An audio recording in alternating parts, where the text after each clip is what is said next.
también el Día Mundial del SIDA, ¿por qué no? Entonces, con motivo de ello, vamos a dar esta presentación que tiene que ver con este tema de diagnóstico para una epidemia que ya se tiene controlada, pero no está por demás saber un poquito más de información. Dado que en los diferentes estados de la República, pues no se ha logrado controlar, a fin de cuentas, el número de casos nuevos, año con año, se está incrementando demasiado para algunos estados de la República Mexicana.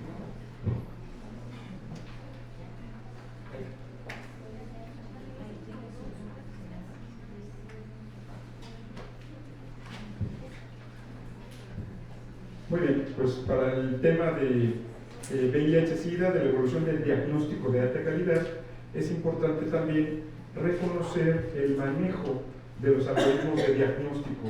No es lo mismo aplicar un algoritmo para donantes que un algoritmo para mujeres embarazadas, que un algoritmo para población abierta o un algoritmo para población clara. Es importante también identificar los conceptos que vamos a ver a lo largo de esta presentación, que tienen que ver con el lenguaje que nosotros utilizamos en el área de laboratorio, en el área, en conjunto con el área médica, pero que en ocasiones llega a tener situaciones de conflicto cuando esos resultados no son bien abordados con la población quienes están recibiendo los resultados. Vamos a hablar un poquito de la epidemiología, porque para poder establecer un resultado correcto y certero, necesitamos saber la incidencia y prevalencia que hay, no solamente de VIH, de cada marcador infeccioso que hay en nuestra región o en nuestro país. Sabemos que, por ejemplo, en países como en México, donde la prevalencia de VIH es sumamente baja, la presencia de falsos positivos es muy alta. A diferencia de los países de Sudáfrica, ¿verdad?, o en Europa, donde las prevalencias de algunas enfermedades infecciosas es muy alta, ¿verdad? Por ejemplo, en Sudáfrica, que llegamos a tener de VIH prevalencias del 15 al 36%, entonces la presencia de falsos negativos es más común. En nuestro país, al tener una prevalencia de 0.2, pues por ende la presencia de falsos positivos y cruces antigénicos va a ser el pan nuestro de cada día. Muy bien. Y conocer las generaciones de los reactivos que estamos utilizando no solamente en México, sino a nivel mundial. Es importante saber en qué nivel estamos de diagnóstico, a qué nos referimos con periodo de ventana y fase eclipse, en cuanto a los niveles de acortar los periodos de ventana, dependiendo de la metodología que estemos utilizando, y obviamente la aplicación de los algoritmos de la CDC, de la FDA, de la NOM 010, de la NOM 253, de la normativa que sea. Sin embargo, es importante identificar cuál es la ventaja de utilizar un algoritmo que a lo mejor podamos meter en Google, algoritmo de VIH, y vamos a encontrar 10, 20, 30 o 500 algoritmos diferentes. Es importante que sepamos cuál es el algoritmo correcto para el tipo de población que estamos diagnosticando. No es el primero que se me atraviesa. Y manejar la información de la ONU-SIDA en conjunto de la Organización Mundial de la Salud para la erradicación del VIH en conjunto con la aplicación del autodiagnóstico que ya viene en camino para nuestro país. En el pasado, hace unos 5 años, yo no estaba de acuerdo en los autodiagnósticos, como en Estados Unidos, donde podemos acudir a la farmacia, como si fuera una prueba de embarazo, comprar la prueba de VIH y en la comunidad de la casa hacer la prueba de VIH. ¿Por qué? Porque en México a lo mejor no estamos preparados, pero yo creo que ya estamos más que preparados para realizar las metodologías de diagnóstico siempre y cuando haya un personal médico adecuado, como es la situación que se ha venido trabajando con Anafarmex en conjunto de las farmacias a nivel nacional desde el año pasado, y que posiblemente una vez que se liberen algunos lineamientos vamos a tener en los consultorios de farmacias, todas las farmacias que tengan un consultorio y que tengan un personal capacitado, la realización en conjunto de una prueba de VIH, y si está la reactiva, dirigirla a las áreas específicas de confirmación, como voy a hablar más adelante dentro de las guías de diagnóstico de acuerdo a SENSIDA, como lo ha establecido, y saber un poquito más de los nuevos rubros que se manejan en diagnóstico de acuerdo a la Sociedad Internacional de SIDA que se llevó a cabo este año en México. Primero que nada, es importante recordar que VIH es cuando una persona tiene contacto con el virus y una deficiencia humana, ¿verdad? Y que para que desencadene la etapa crónica de VIH ante SIDA, porque ya no es una enfermedad terminal, regularmente transcurren de 8 a 10 años, siempre y cuando el paciente esté infectado del VIH tipo 1. Pero esté infectado del VIH tipo 2, para que desencadene la etapa crónica de VIH-Sida, signos y síntomas, transcurren de 13 a 15 años aproximadamente. Pero si fuera un paciente elite o un paciente de control, aquellos que son progresores, mejor conocidos como progresores lentos, pues van a desencadenar la etapa crónica de SIDA, pues nunca. O sea, dentro de 25, 30 o quizá nunca. ¿Sí? Muy bien. Es importante identificar las diferentes proteínas estructurales, ya sabiendo que hay dos tipos de virus, el VIH tipo 1 y el VIH tipo 2. Los diferentes grupos de proteínas estructurales del VIH serían glicoproteínas de envoltura, proteínas nucleares y enzimáticas y proteínas transmembranales. De estos tres grupos, las más importantes son las glicoproteínas de envoltura. ¿Por qué? Porque si una metodología de tamizaje identifica anticuerpos en contra de alguna glicoproteína de envoltura, definitivamente sí estamos identificando el VIH. Pero si esa prueba de tamizaje está identificando proteínas enzimáticas o nucleares, proteínas transmembranales, pues la certidumbre de que el resultado sea correcto para diagnóstico de VIH está muy lejos de ser cierta. ¿Sí? Por ejemplo, personas que están con lupus eritematoso, artritis reumatoide, leucemia, la aplicación de vacunas, parásitos intestinales pueden llegar a tener resultados reactivos con diferentes casas comerciales o diferentes metodologías o formatos de diagnóstico en pruebas de escrutinio. ¿Sí? ¿Cómo nos vamos a dar cuenta? Pues porque la prueba de tamizaje es la reactiva y cuando llegamos a la etapa de confirmación o prueba suplementaria resulta que el resultado es negativo o indeterminado. Pero nos vamos a dar cuenta rápidamente cuando en la prueba suplementaria aparece un resultado indeterminado con la presencia de proteínas nucleares o transmembranales. Entonces, definitivamente, siguiendo lo que marca la norma 010 para diagnóstico de VIH y monitoreo clínico, tendríamos que hacer un seguimiento 3, 6, 9 y 12 meses para establecer que el resultado es negativo o está convirtiendo el paciente, dependiendo si es progresor lento o progresor rápido. Y con respecto al VIH tipo 2, todos los reactivos a nivel mundial identifican el VIH tipo 2 porque en la fase sólida está adherida la glicoproteína o el antígeno GP36 para poder identificar anticuerpos en contra del VIH tipo 2. Muy bien. Sin embargo, cuando el paciente se infecta, vemos una gráfica donde una vez que el paciente tiene contacto con el virus, va a desarrollar anticuerpos. ¿En qué periodo? De acuerdo a lo que marcan los lineamientos internacionales, estamos acostumbrados a escuchar que el periodo de ventana es de 3 meses para VIH, pero de acuerdo a la norma 010 para el diagnóstico de VIH en México, indica que el periodo de ventana abarca de 8 a 12 semanas. ¿Sí? Lo que no tiene establecido esos lineamientos es que este tipo de anticuerpos que estamos identificando son inmunoglobulinas de tipo IgG o anticuerpos de memoria únicamente. Por lo tanto, el periodo de ventana queda establecido en un promedio de 3 meses. Ya ves una infección por virus, bacterias o parásitos, siempre va a existir esta situación, la etapa serológica y la etapa de antigenemia. Sin embargo, si ustedes observan esta línea punteada azul, nos indica que el antígeno está presente en este periodo en altas concentraciones, que generalmente abarca, no sé, un mes y medio, un mes aproximadamente, y posteriormente en bajas concentraciones de virus o el antígeno. Si ustedes observan, aquí hay una línea punteada hacia el tiempo de contacto o el tiempo cero. Ese periodo que ustedes ven aquí se denomina fase eclipse. Es la etapa en la cual un paciente está infectado por el VIH, pero no hay forma de identificar ni antígenos y mucho menos anticuerpos. ¿Sí?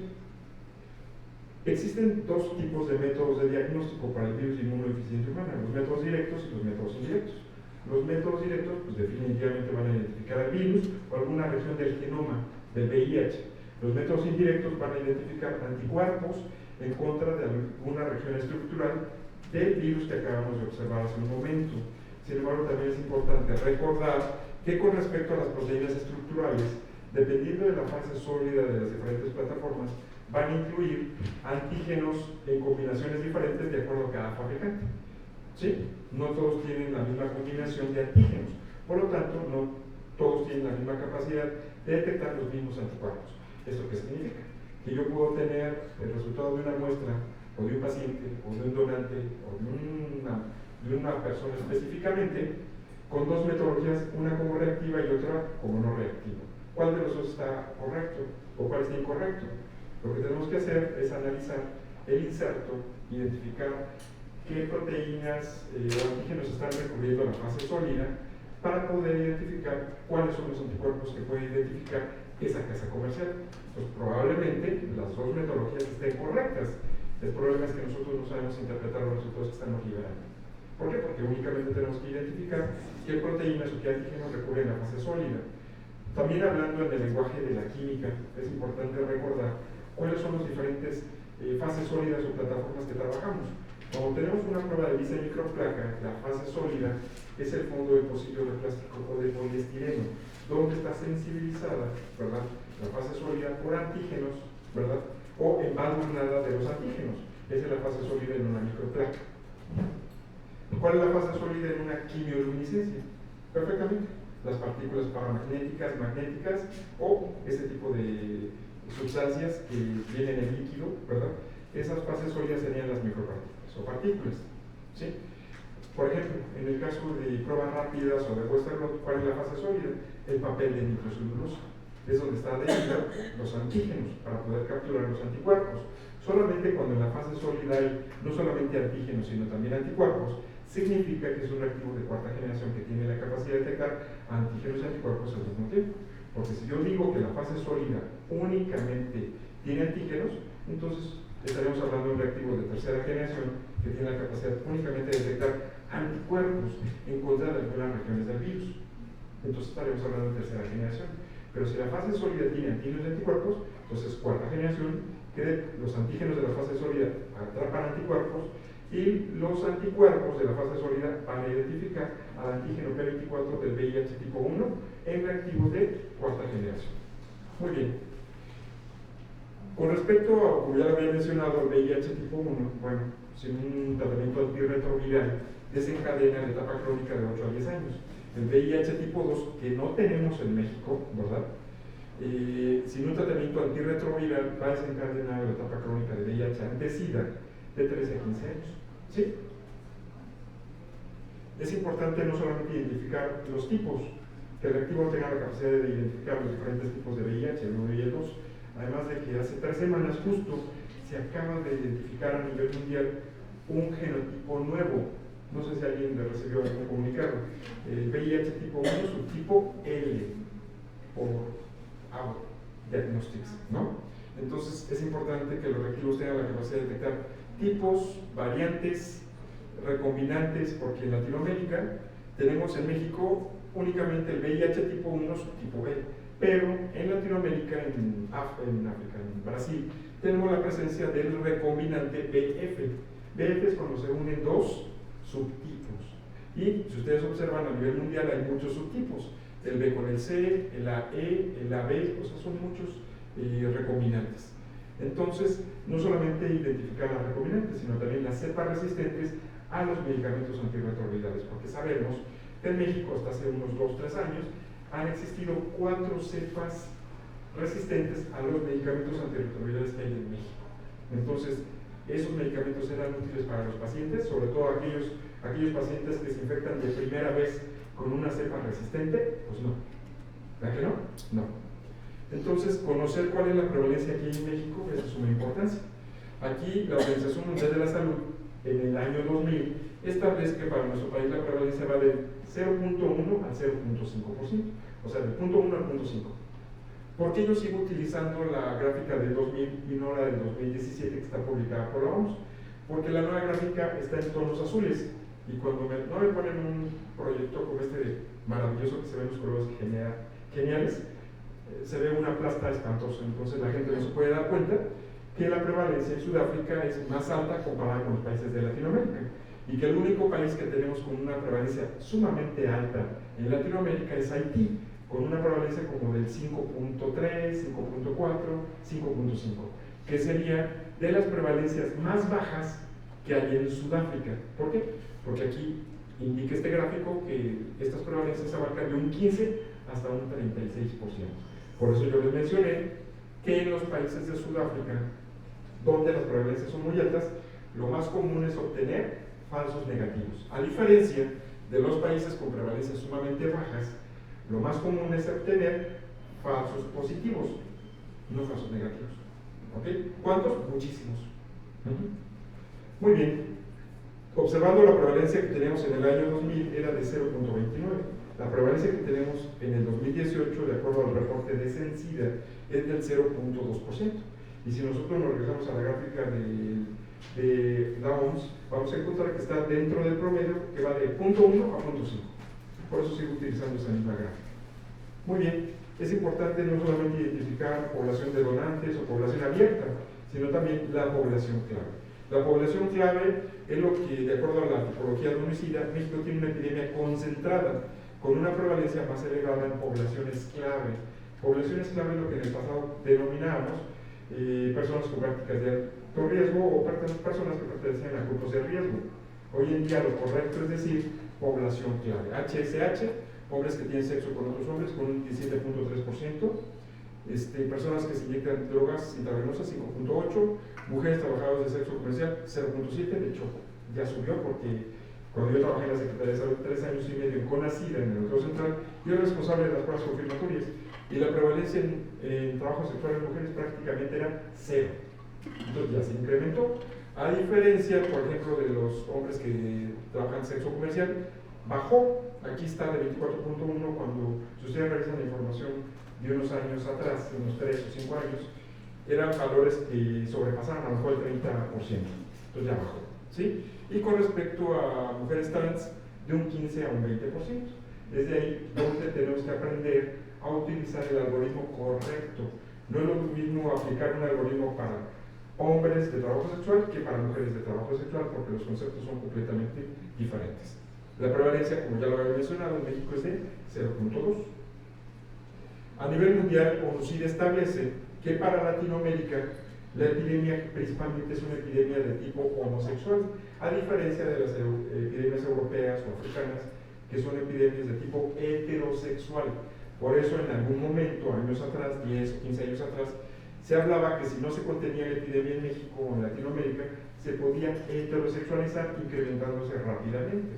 Muy bien, si ustedes observan aquí, los 3 circulitos principalmente que tienen que ver con Latinoamérica son HSH, hombres que tienen sexo con otros hombres, triple T, transvesti, transgénero, transexual y trabajo sexual en hombres y en mujeres. ¿Sí? Son los 3 rubros más importantes que identifican perfectamente bien a Latinoamérica.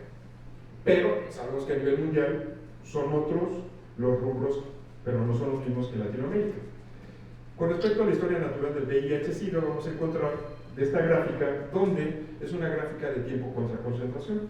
El tiempo va a estar dado en meses o en años, y la concentración va a ser del virus, esta línea roja, o la concentración de anticuerpos dirigidos contra diferentes regiones estructurales del virus. Por ejemplo, la línea azul son anticuerpos en contra de glicoproteínas de envoltura, GP160, GP140 y GP120. A diferencia de la línea punteada morada, que son anticuerpos en contra de anti-P24 y anti-P55, ¿sí? Que son proteínas transmembranales y proteínas enzimáticas o nucleares. Entonces, un resultado que tengamos en este punto, las 2 metodologías dan un resultado reactivo en 2 marcas diferentes o plataformas diferentes. Pero ¿qué pasa si corremos esas mismas metodologías en este punto? Posiblemente la que identifica anticuerpos en contra de las glicoproteínas de envoltura me da reactivo porque el punto de corte o la concentración es más alta, y la que identifica algún tipo de proteínas transmembranales o nucleares, la concentración de anticuerpos es más baja en este punto. Entonces, los 2 resultados están correctos. Correcto, un resultado dice reactivo y el otro dice no reactivo o negativo, que también es correcto. Entonces, ¿quién no tiene la razón? Pues la persona que está interpretando los resultados no sabe que los 2 resultados son correctos. ¿Sí? ¿Por qué les comento todo esto? Porque hay algunos algoritmos, como los africanos o como los algoritmos de países pobres, ¿verdad?, donde con 2 metodologías arrojan un resultado positivo confirmado. Si ustedes observan, en México hay una camioneta que de repente hace 2 metodologías, y con 2 metodologías arroja un resultado positivo confirmado, porque va dirigido a poblaciones clave, no a población general y mucho menos a poblaciones de donantes.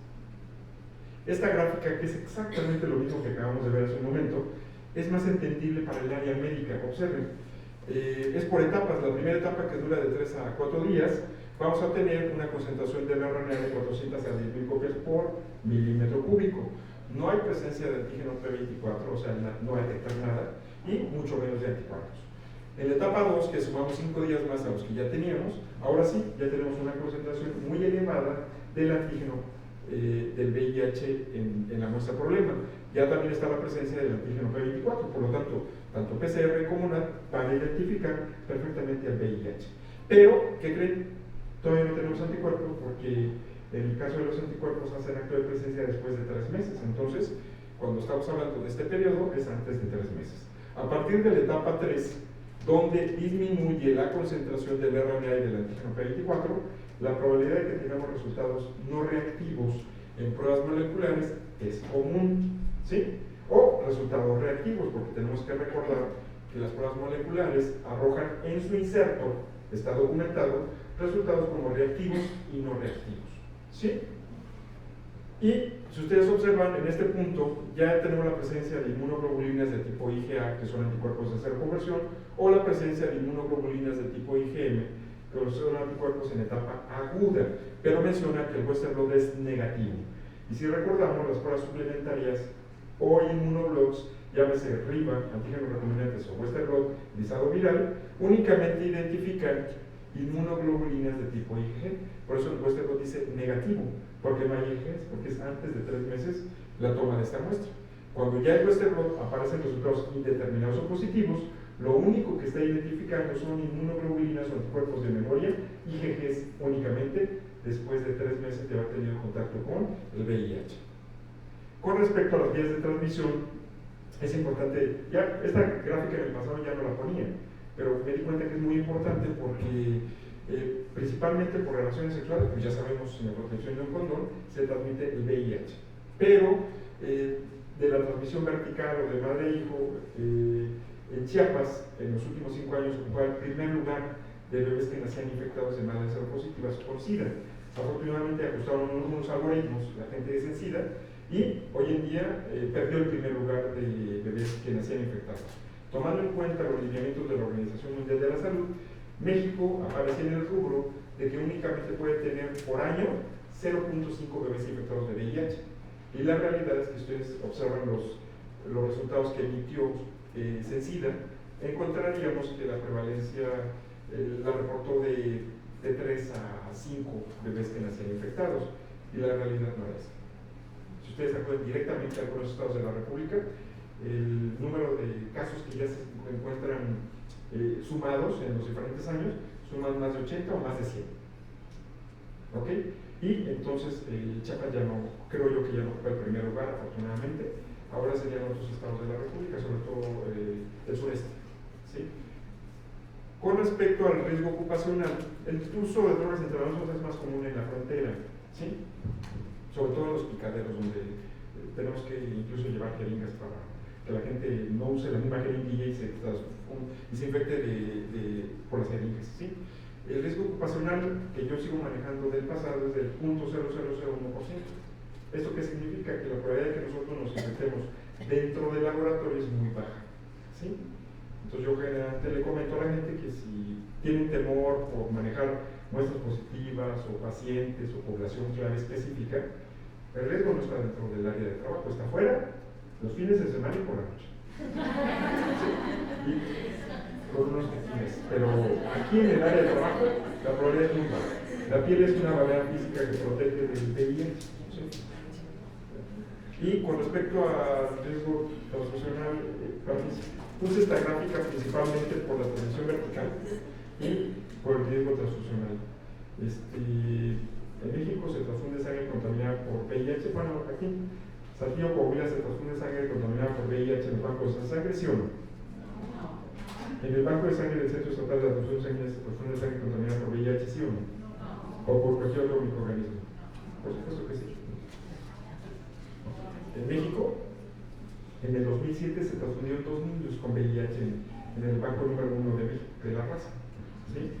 Si ustedes teclean ahí Seguro Social, transfusión sanguínea de VIH, vamos a encontrar un tipo determinado en el 2007, los papás demandaron, les ofrecían arriba de 1.300.000, no recuerdo cuánto, está todo documentado en internet, no lo aceptaron, a los 3 o 5 años les volvieron a ofrecer cercanos a 5 millones, no lo aceptaron, pero la resolución llegó el año pasado. Pues el año pasado creo que les entregaron cerca de 34 millones. Entonces es cuestión de que ustedes chequen en internet para que vean que desde el 2007 no se habían presentado casos de transfusión sanguínea hasta los últimos 2 años. Los últimos 2 años en México, en los diferentes bancos de sangre se han transfundido más de 9 pacientes que han sido infectados por VIH en diferentes estados de la República. Chiapas, Veracruz, Guanajuato, la Ciudad de México, diferentes estados de la República. Es solamente cuestión de que se pongan en internet a investigar un poquito más. ¿Esto qué significa? Pues que tenemos que poner un poquito más de atención en lo que está pasando en nuestro país. ¿Sí? Además que, por ejemplo, estuve trabajando el fin de semana en la Autoridad de Salud Pública de Veracruz y Quintana Roo también la semana pasada en Cancún.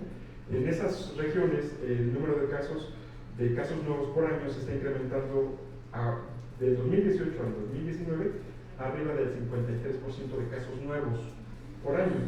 Además de que, por ejemplo, en Cancún o Quintana Roo principalmente se están infectando de edades entre 14 y 15 años. ¿Sí? Entonces, ¿eso qué significa? Que necesitamos tener campañas de prevención. Algo está fallando, ¿sí? ¿A que sí? Sí. Bueno, muy bien. Continuamos. Características clínicas de una infección en etapa aguda: inflamación de ganglios linfáticos, temperaturas cercanas a los 40 grados centígrados, muy semejante a un cuadro gripal agudo. Con respecto a la etapa crónica de VIH ante-Sida, ¿verdad? Pues lo que ya hemos escuchado: pérdida del 10% del peso corporal, la presencia de enfermedades oportunistas, un montón de situaciones que ya están descritas allí. ¿Por qué me estoy yendo rápido? Porque me he dejado muy poquito tiempo. Tengo demasiada información que quiero compartirles. Entonces, todo lo que están viendo ahí, a lo mejor no les voy a permitir que tomen fotos porque se los voy a obsequiar la presentación sin ningún problema al final. ¿Sí? Pregunta: ¿en los bancos de sangre se transfunde sangre contaminada por VIH? Por supuesto que sí, porque existe algo que se denomina riesgo residual, la probabilidad de que un componente sanguíneo transmita una infección a pesar de que se hayan tomado todas las medidas disponibles para evitarlo, incluidas las pruebas obligatorias que están en los bancos de sangre. En el pasado, en el 82, una de cada 100 donaciones tenían riesgo de transmitir VIH. Si ustedes observan en este artículo que se publicó en México, vamos a encontrar que de VIH en Estados Unidos y Francia, cerca de por cada 2 millones de transfusiones sanguíneas, una unidad está contaminada de VIH. Y en Inglaterra, donde tiene un nivel más estricto de tamizaje y de selección de donación voluntaria, por cada 8 millones de transfusiones sanguíneas, una unidad está contaminada de VIH. ¿En México se transfunde sangre contaminada por VIH, sí o no? Pues si en Estados Unidos, Francia, Inglaterra se transfunde cada determinados millones de unidades, pues en México con mayor razón. Observen los datos aquí. Sin embargo, tuve la oportunidad de hablar con las personas que hicieron esta publicación y me dijeron: mira, hermano, los datos que ahí aparecen, no realizamos una prueba suplementaria confirmatoria, únicamente hicimos un estudio retrospectivo donde los resultados que tomamos en cuenta son los de reactividad. ¿Ok? Cambiémoslo a pruebas confirmatorias. ¿Vamos a competir con los países del primer mundo? Por supuesto que no. Entonces, ¿existe el riesgo residual en México y en todo el mundo? Sí. Existe el riesgo de que se transfunda sangre contaminada. ¿Cómo se disminuye el riesgo residual? En base a la generación que se tenga. No es lo mismo utilizar los reactivos de primera, segunda, tercera generación, primera y segunda, que ya no existen, que los periodos de ventana, si ustedes recuerdan, de 5 años, 6 meses, 1 año y medio. O sea, hoy en día el periodo de ventana se acorta dependiendo de la metodología que estén utilizando. Si es un reactivo de tercera generación, se disminuye el periodo de ventana de 3 meses, porque identifica inmunoglobulinas de tipo IgG. Pero si ustedes utilizan un reactivo también de tercera generación, que es para anticuerpos, pero tiene la capacidad de detectar no solamente IgGs, sino IgMs, se disminuye el nivel de detección de 1 mes a 1 mes y medio. Pero si el reactivo también tiene la capacidad de detectar no solamente IgGs, anticuerpos de memoria, IgMs en etapa aguda, sino IgAs, que son anticuerpos de cero conversión en VIH, entonces disminuimos, serológicamente hablando, el periodo de ventana tan solo 15 días. Si nosotros aplicamos una prueba de cuarta generación antígeno-anticuerpo, el antígeno-anticuerpo se detecta exactamente en un promedio demostrado con paneles de cero conversión a los 7 días. ¿Sí? Y si en un banco de sangre aplicamos una metodología comunal, pues estaría detectando menor que un reactivo de cuarta generación, pero no menor a las 24-48 horas, que es lo que se denomina fase eclipse. El riesgo residual es debido principalmente a donaciones en periodos de conversión, periodos de ventana y fase eclipse, generación de diferentes variantes virales, o sea, lo que son las mutaciones, y seroconversiones atípicas, además de los errores que puede haber dentro del laboratorio. Las generaciones con las que contamos en México serían los reactivos de tercera generación, que únicamente identifican anticuerpos, a diferencia de los de cuarta generación que identifican antígenos y anticuerpos al mismo tiempo, porque la fase sólida tiene antígenos para capturar anticuerpos de la muestra problema o anticuerpos para capturar el antígeno P24 del VIH tipo 1 en la fase sólida. Las pruebas de tamizaje también son conocidas como inmunoensayos o EIAs. Si ustedes ven en la página de la Organización Mundial de la Salud, vamos a encontrar que están establecidos como EIAs o inmunoensayos. Si tenemos un inmunoensayo utilizando isótopos radioactivos, es un RIA. Inmunoensayo enzimático en microplaca es un ELISA. Inmunoensayo por fluorescencia es un FPIA. Inmunoensayo fluorescente por micropartículas es un MEIA. Inmunoensayo fluorescente con partículas magnéticas o paramagnéticas es un CMIA. Y a fin de cuentas, todas estas metodologías como electroquimilucencia, luminescencia, láser multiplex o pruebas rápidas, ¿verdad? A fin de cuentas son inmunoensayos o pruebas de tamizaje. Es exactamente lo mismo, ¿sí? Sin embargo, es importante recordar que la palabra tamizaje es el término más común. Los términos que no son tan comunes serían escrutinio, cribado, screen, despistaje, presuntiva, testeo, que son utilizados en diferentes insertos, en diferentes algoritmos de los diferentes ministerios de salud de los diferentes países o en diferentes revistas o libros de diagnóstico. Utilizan diferentes terminologías.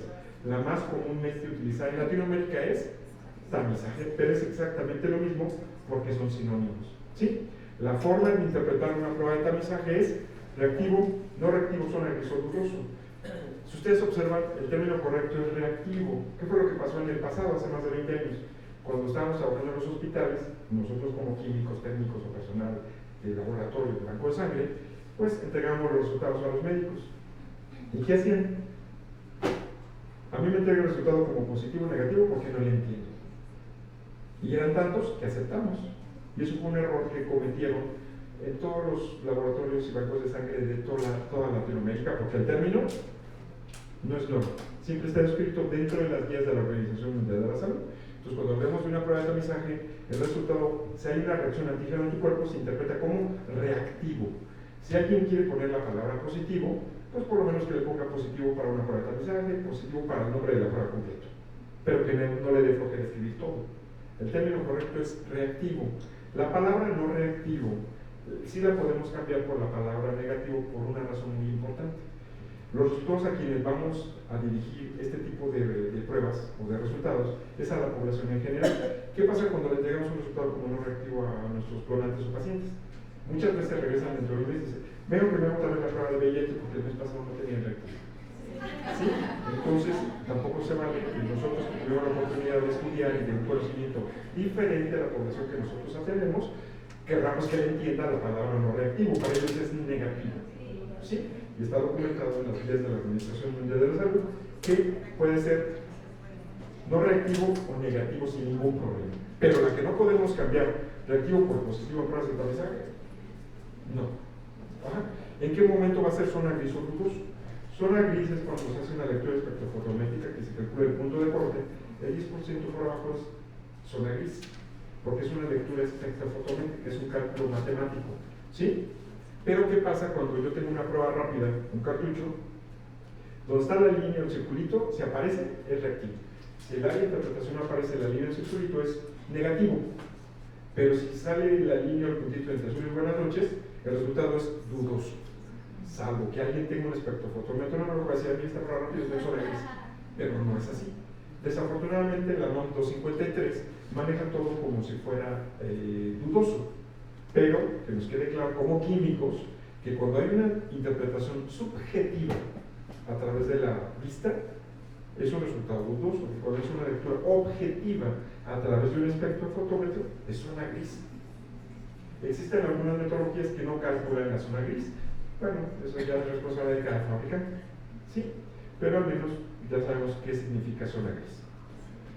Con respecto a las pruebas confirmatorias y o suplementarias, ¿el Western blot es una prueba confirmatoria? No, por supuesto que no, nunca ha sido una prueba confirmatoria. Es una prueba suplementaria, ¿sí? Pero, sigámosle llamando confirmatoria o suplementaria. ¿Por qué? Porque desde que yo salí de la Secretaría de Salud, estuve 3 años y medio, y los 21 años que llevo en la empresa, no he podido hacer que la gente cambie su chip.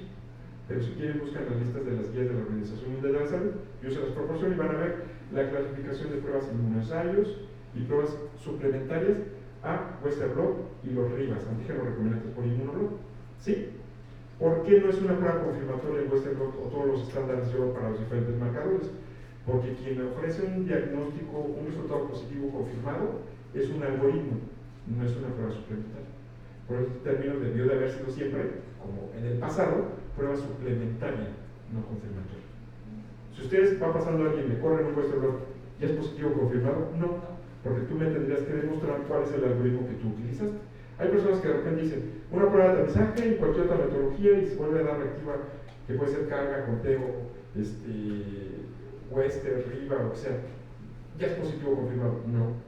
Que me demuestren dónde está documentado y por escrito ese algoritmo que ellos inventaron. No existe. Es como cuando comúnmente escuchamos, voy a aprovechar que está la persona de carga de cuando escuchamos al área médica que dicen que le corran una carga, o un conteo, o un CD4, o un NAT para confirmar el resultado.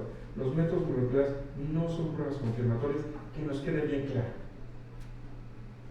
Que nosotros, en un paciente que a lo mejor tiene un resultado reactivo serológicamente hablando, y que ya le metemos una prueba molecular y dio reactividad, ¿el paciente tiene virus sí o no? Sí. Pero ¿dónde está el algoritmo que demuestra que el resultado final es un resultado positivo confirmado? No existe. Aplica este tipo de situaciones para a lo mejor para el 90, el 95 o el 99% de los diagnósticos en México. Pero ese 1% o ese 0.1% que no cumple con esos algoritmos son los que provocan las demandas en los hospitales y en los laboratorios de diagnóstico. Por eso no podemos decir que las pruebas moleculares son pruebas confirmatorias. Cuando alguien dice, córrele carga para confirmar, no es una prueba confirmatoria. Querrá decir, córrele la carga viral para completar el algoritmo de confirmación. Ahí sí es. ¿Sí notan la diferencia? Somos químicos y tenemos que aprender a expresarnos. Y no estar escuchando que la área médica confirma con todo lo que se les atraviesa. ¿No? Es en serio. Por eso hay tantos. Yo atiendo demandas regularmente. Este año no me fue tan bien, solamente atendí 1 o 2 demandas, pero todos los años atiendo de 3 a 6 demandas por año de los diferentes países de Latinoamérica, de malas interpretaciones. Y no con las pruebas que maneja la empresa, para empezar. Muy bien. Si ustedes ven las guías de la Organización Mundial de la Salud, van a encontrar que establece 4 métodos suplementarios o pruebas confirmatorias: Western blot, inmunofluorescencia, cultivo viral y antígenos recombinantes por inmunoblot. El estándar de oro es Western blot, que es a partir de un lisado viral. Sin embargo, con el método de RIVA, que son antígenos recombinantes, es una prueba confirmatoria, pero no es el estándar de oro. La ventaja con los países de Latinoamérica al utilizar Western blot, o el problema es que genera muchos indeterminados, porque hay muchos cruces antigénicos. Pero cuando nosotros trabajamos con antígenos recombinantes por inmunoblot como estos, entonces disminuye de un 40 a un 60% los resultados indeterminados, porque estas son antígenos recombinantes, no es un lisado viral que es el estándar de oro. Se los va a pasar para que lo conozcan. Ya lo había mostrado el año pasado, pero lo traje por una razón. Desde el 2014 está aprobado por la FDA y la CDC, pero desde hace 2 meses está aprobado como prueba confirmatoria para donantes en bancos de sangre en la FDA. Entonces tengo el documento que aprueba esta situación. Sí, muy bien. Con respecto a las pruebas confirmatorias y el suplementario, le vamos a seguir llamando confirmatorias, aunque ya saben que el término correcto no es confirmatoria, es suplementaria, ¿verdad? Ofrece la interpretación de positivo, negativo o indeterminado. Ahora sí.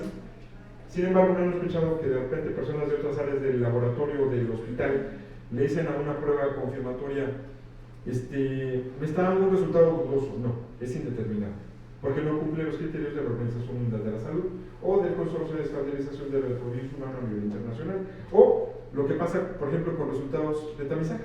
Me da positivo, o de repente dicen, me está dando la prueba de tamizaje indeterminada. No, ya vimos cómo se interpreta. ¿Sí? Entonces lo mismo pasa con las suplementarias y o confirmatorias, es positivo, negativo o indeterminado. Indeterminado es cuando no cumple los criterios de las bandas que aparecen contra las diferentes proteínas estructurales del virus. Con respecto a las pruebas complementarias, se llaman complementarias porque complementan la serología del VIH, o sea, la serología que es detección de anticuerpos. Las pruebas que complementan son las pruebas moleculares, NAT y PCR. El término correcto de estas metodologías son pruebas complementarias. Y de las pruebas confirmatorias, el término correcto es pruebas suplementarias. ¿Y no he escuchado que la gente utiliza los términos como se les atraviesan?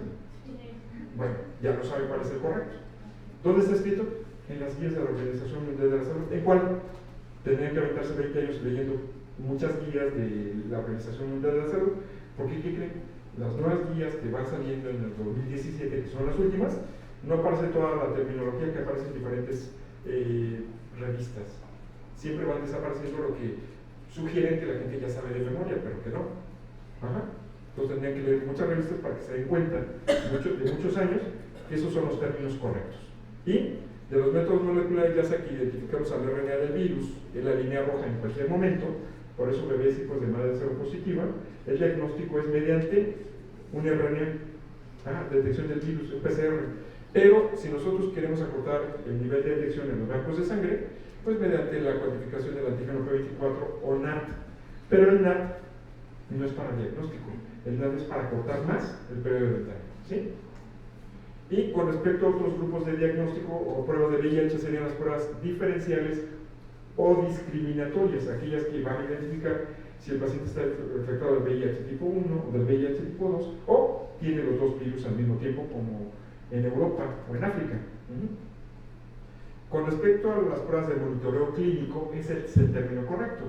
Carga viral y conteo CD4-CD8 en las guías de la Organización Mundial de la Salud establecen como pruebas de monitoreo clínico.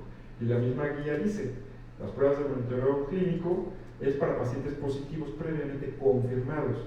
Sin embargo, hoy en día, no solamente en México, sino en muchos países de Latinoamérica, están acortando el diagnóstico porque saben que la población a la que va dirigida, que en ocasiones es población clave, el diagnóstico dentro de la nueva guía sí establece que el resultado final, después de una carga que está alta o un conteo, el paciente está infectado. Pero ningún algoritmo establece que el resultado es positivo confirmado. No existe, documentado. Solamente dice la presencia de antígeno de VIH tipo 1. Y si es antígeno, pues que está en la etapa temprana o de cero conversión, ¿sí?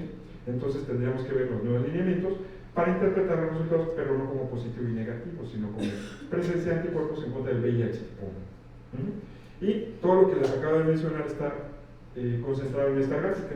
El paciente se infecta, dependiendo de la metodología que yo tenga, a los 3 meses podemos identificar anticuerpos de memoria, de 1 mes a 1 mes y medio, inmunoglobulinas de tipo IgM.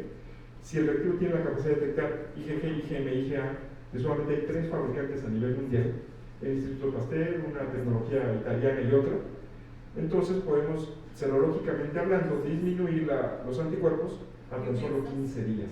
Pero si aplicamos una prueba de cuarta generación que es antígeno 24 con IgG o con IgG más IgM, pues disminuimos el nivel de detección a 7 días demostrado con paneles de seroconversión. Si ustedes observan, el NAT acorta todavía más ese periodo de ventana y a excepción de la etapa no virémica, que es conocida como fase eclipse. Esta ya estuvo documentada en la revista Transfusion en el año 2000, donde indicaba que la fase eclipse es la etapa no virémica y no hay detección por tecnología de ácidos nucleicos. Con respecto a la evolución de las infecciones, tenemos la evolución típica, que es cuando la persona se infecta y lo primero que podemos identificar es el RNA, posteriormente el antígeno del VIH y al final los diferentes tipos de inmunoglobulinas o anticuerpos. IgA es en seroconversión, IgM es en etapa aguda o IgG es como anticuerpos de memoria.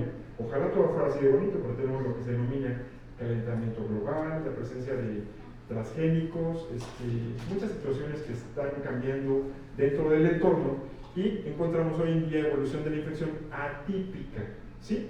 Cuando el paciente se infecta, lo primero que identificamos es el RNA sin ningún problema. Posteriormente vamos a identificar el antígeno, no. Podemos identificar IgA o IgM. Es por ello que de repente encontramos a unos grupos de médicos que dicen, oiga, mi prueba molecular me da negativa, pero la prueba de laboratorio me marca reactividad. ¿Por qué? Pues porque está identificando la IgM. Prácticamente hoy en día todas las metodologías identifican IgG más IgM. La IgA no. IgA solamente 3 casas comerciales a nivel mundial. pero las IgGs más las IgMs, prácticamente todas las metodologías de cuarta generación, ¿sí? Entonces piensan que porque la de cuarta generación ya es reactiva, corren nada. Y dicen, ¿por qué me está dando negativo? Pues porque es una evolución atípica, donde primero identificamos IgMs en la etapa aguda, pero no el antígeno PBI4. ¿Sí ya lo vimos? ¿Eso de qué depende? Pues, analizar la región, la zona, la cepa, un montón de situaciones que no son tan fáciles.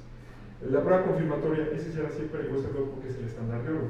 Hay personas que de repente, no lo incluí aquí, pero se lo puedo mostrar, donde de repente dicen, el Western blot ya no forma parte del algoritmo de confirmación.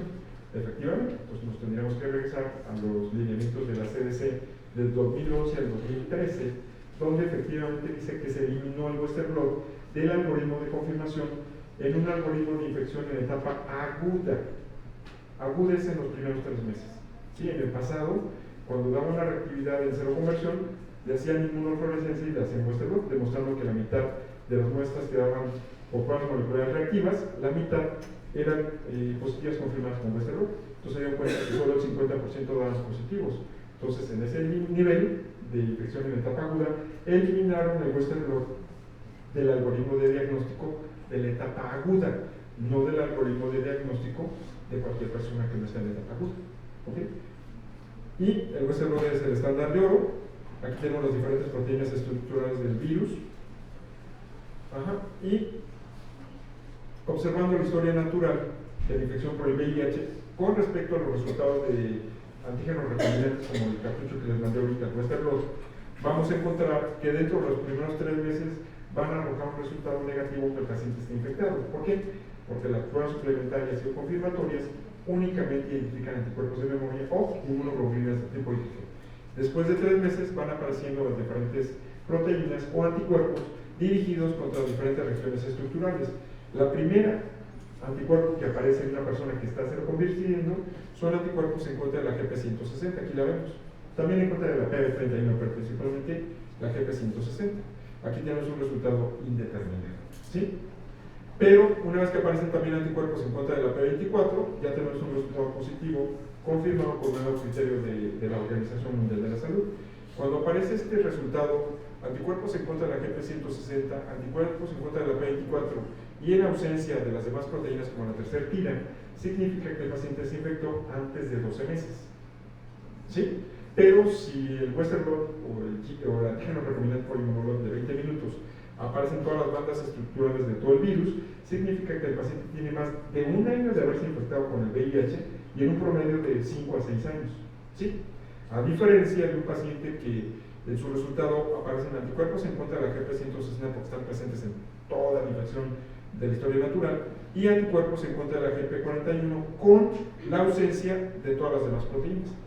La GP41 es característico de estadios en etapas muy avanzadas. Por lo tanto, cuando tenemos un resultado positivo con estas dos glicoproteínas de envoltura GP160 y GP41 con la ausencia de las demás, el paciente está más para allá que para acá, está muy cercano a la etapa crónica de VIH antes SIDA.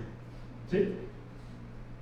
En los resultados indeterminados de las pruebas confirmatorias y o suplementarias, si ustedes observan en mujeres embarazadas y en otro tipo de varicela zoster, citomegalovirus, anticuerpos antinucleares, mieloma y todo lo demás, siempre vamos a tener resultados indeterminados, pero no aparece ninguna glicoproteína de envoltura porque no es VIH.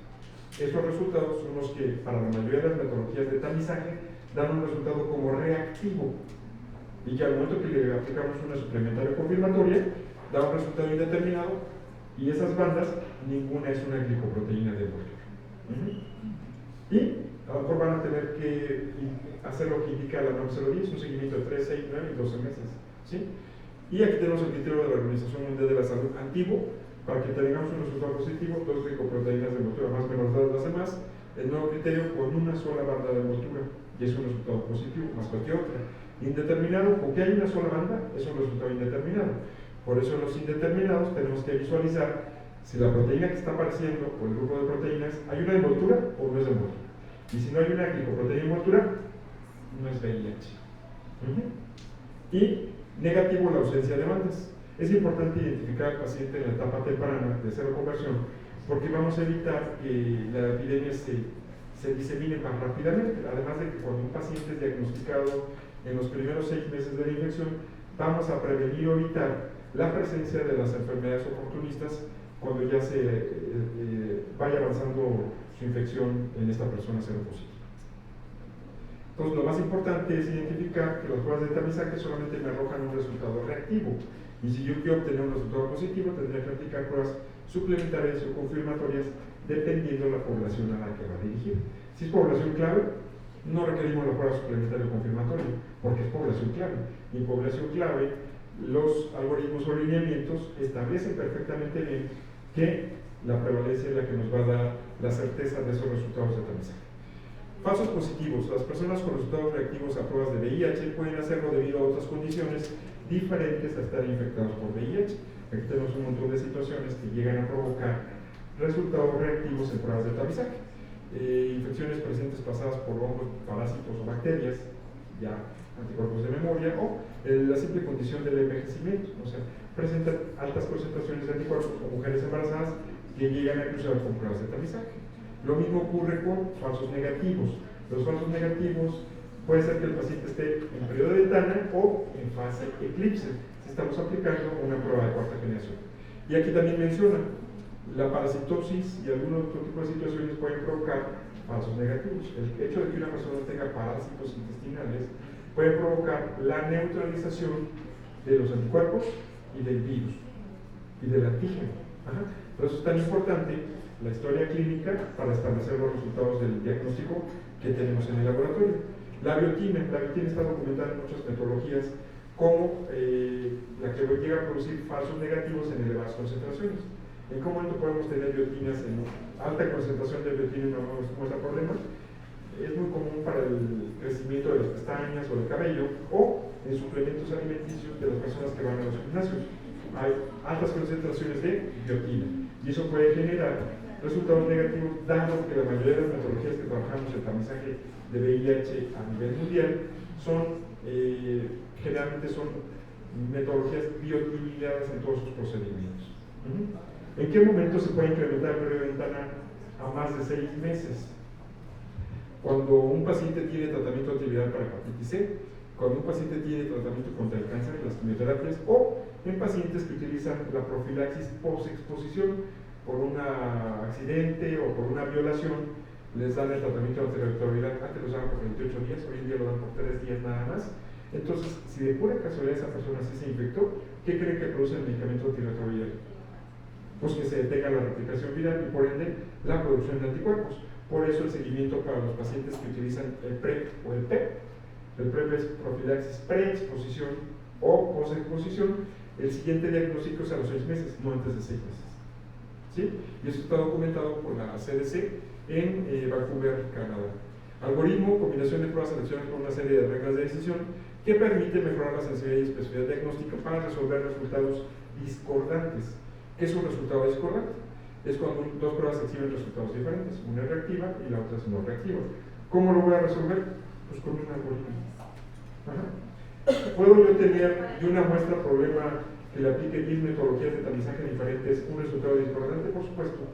Si 9 dice que es reactivo y una dice que es no reactivo o negativo, eso es un resultado discordante. O viceversa, es un resultado discordante. ¿Cómo lo voy a resolver? Con un algoritmo. Hay personas que piensan que le van a hacer vamos a poner otra prueba, y otra, y otra.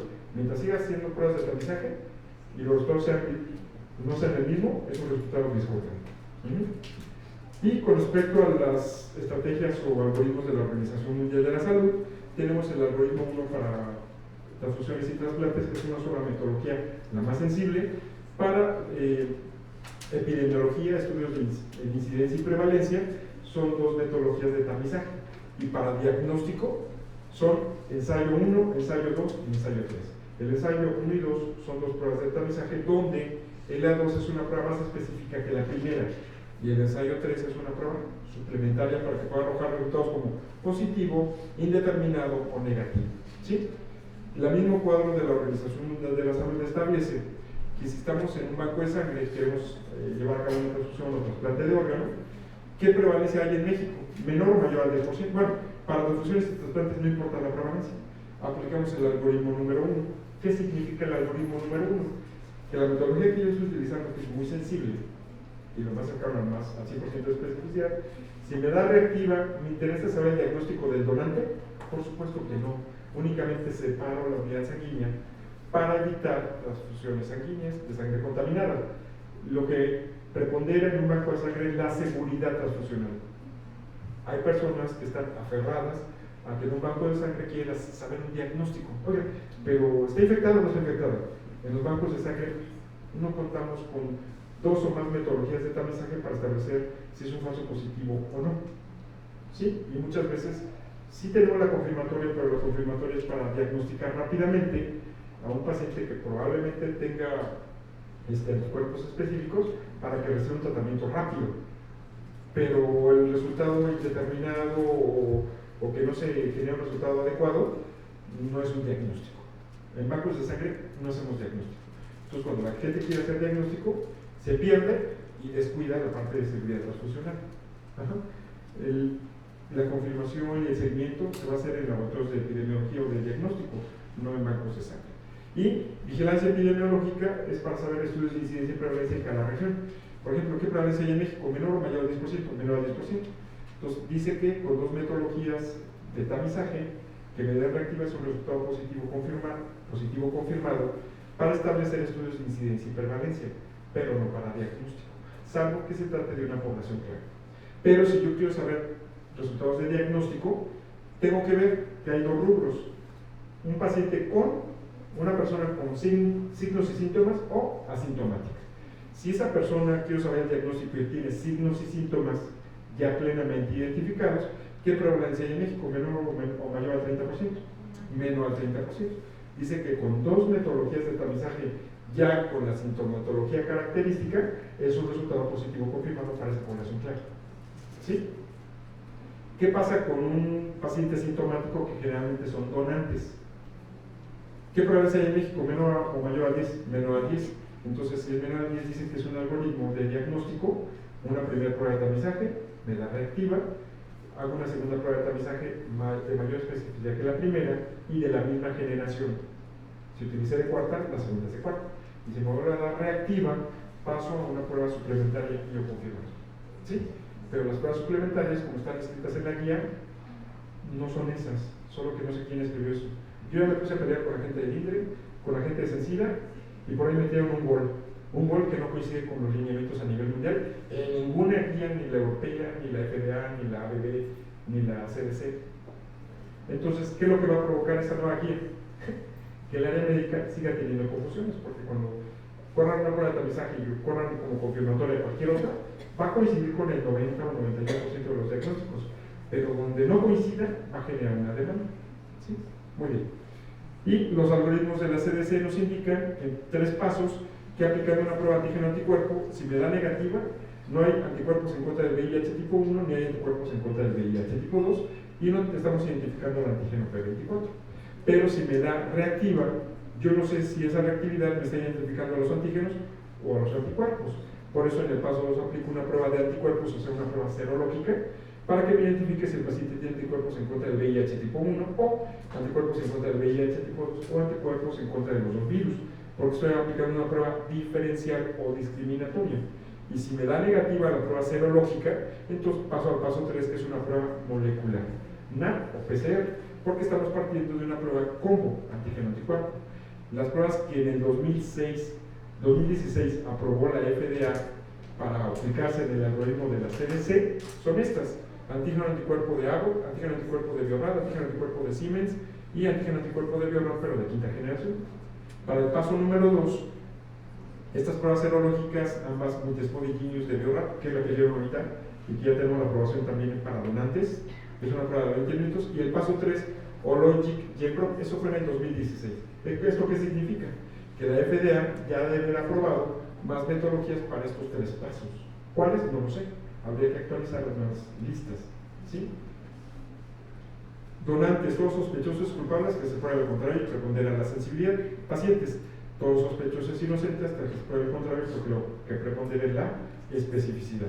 Las nuevas tecnologías tienen que ver con material biológico, purificaciones de los antígenos recombinantes Y desde el año 2014 se lanzó a nivel mundial los reactivos de quinta generación, que únicamente están disponibles en países de primer mundo, Estados Unidos, Canadá, Francia, Alemania, ¿sí?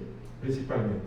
Y que en México pues, todavía están verdes para que lleguen porque son metodologías muy caras, donde la sensibilidad analítica para el antígeno P24 es de 0.637 unidades internacionales sobre mililitro de muestra, la mejor en el mercado a nivel mundial.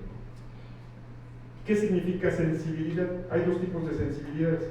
Cuando ustedes solamente leen sensibilidad, se refiere a la sensibilidad clínica o diagnóstica, ¿sí? Que es la capacidad que tiene un reactivo de detectar subtipos, variantes, mutantes, recombinantes y cepas resistentes a nivel mundial. Pero cuando hablamos de sensibilidad analítica, que es el otro tipo de sensibilidad, es la capacidad que tiene un reactivo de detectar bajas concentraciones del antígeno P24, ¿sí?